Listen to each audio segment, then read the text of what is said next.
Hey everybody, I'm Austin Saylor and I'm glad to have you with me. I'm finally making some YouTube videos again and I can't wait to put more content out there for you so you can learn After Effects. So yeah, let's dig in. I'm going to show you how I animated this Scale with Ease logo. Gotta say it was designed by my friend Franzine and I. She's a great branding designer and I'm excited to be teaming up with her to create Scale with Ease. This is a project that we're working on together.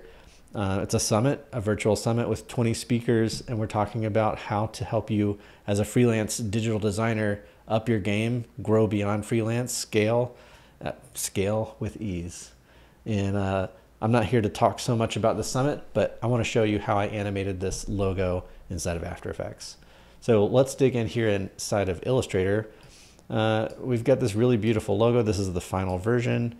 I don't prefer to get files like this from designers, so when we were working together, I asked her if she could keep one version with strokes, a path with a stroke on it. So you can see here that we've got a stroke of 5 points, and she also provided a kind of a blank one with outlines and the color palette.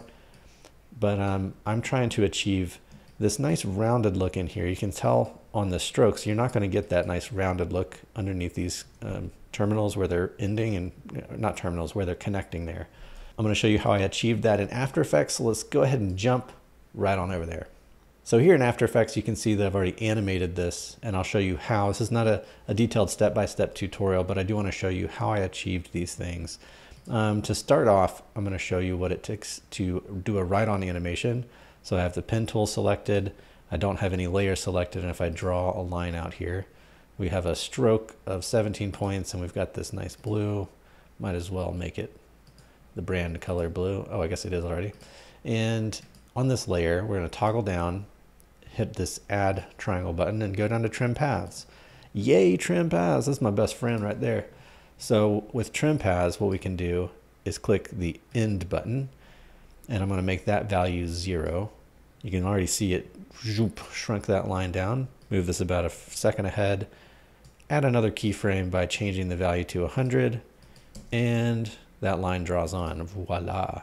If you spread it out, it draws on really slowly.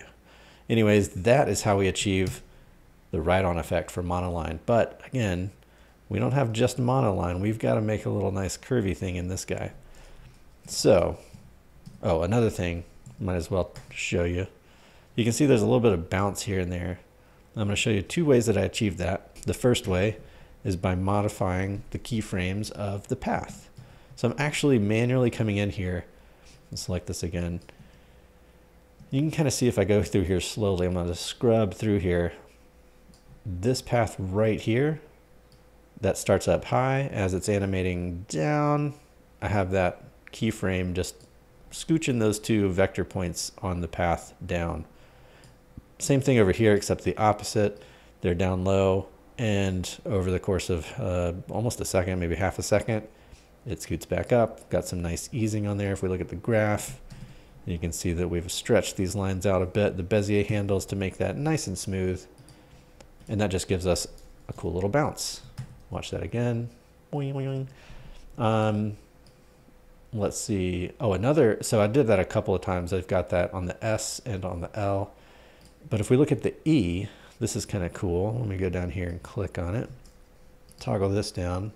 Look at the trim paths. We've got something else entirely going on to get a different kind of bounce.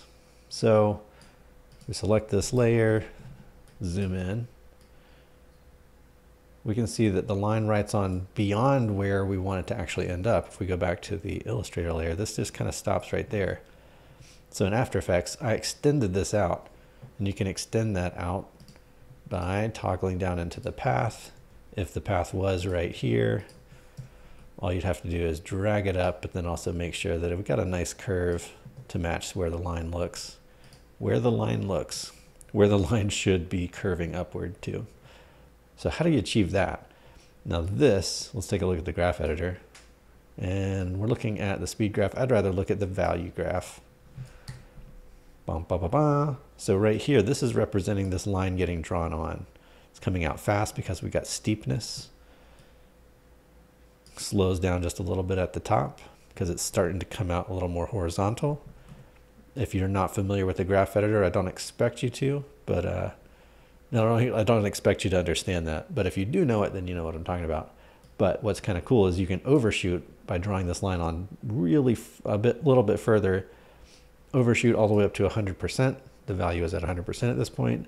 And then over the next several keyframes, it drops down too far beyond where it should go. And then it eases back. So we're doing a little overshoot and undershoot, I guess, and then back to an ease. And that's how I've achieved that bounce on that E. So just by, I didn't put a bounce on every single piece. I didn't put a bounce on every single, not everything doesn't have an overshoot and everything doesn't have a bounce.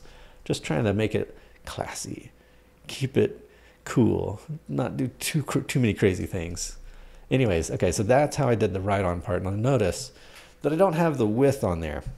Now scale ease just didn't make sense, but the reason I took it out is because we need to go back into, see, this is like a pre-comp really.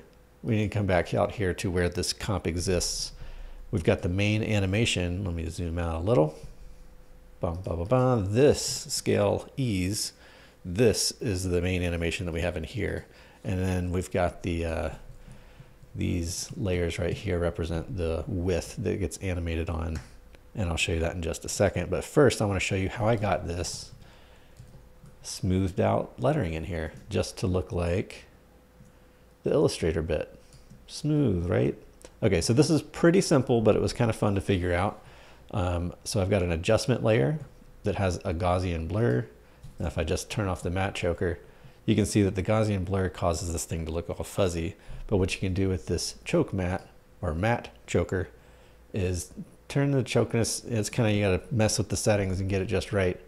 But by doing that, it kind of chokes that fuzz, the fuzz from the Gaussian blur, and makes it sharp.